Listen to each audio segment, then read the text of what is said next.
Welcome to Tech World channel. Today I will show you how to enable or disable call forwarding in your Samsung Galaxy M14 4G phone. So at first open up your phone app and then tap on three dots, then tap on settings. After that tap on supplementary services and give it a moment. Now from here go to call forwarding, then tap on allow.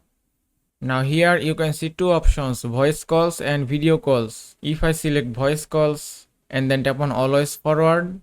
Now here type the number that you want to forward. Also if you want to select number from your contact list, then just tap on this icon and then choose the number from here. If I select this and then tap on enable and give it a moment again, and it's done. Now if you tap on always forward, now here you can see in my phone call forwarding is enabled. If you want to disable it, just tap on disable and it's done. Now if you tap on always forward, now here you can see call forwarding is disabled. And that is how you can enable or disable call forwarding in your Samsung Galaxy M14 4G phone. I hope this video was helpful. If it was, please give it a thumbs up and don't forget to subscribe.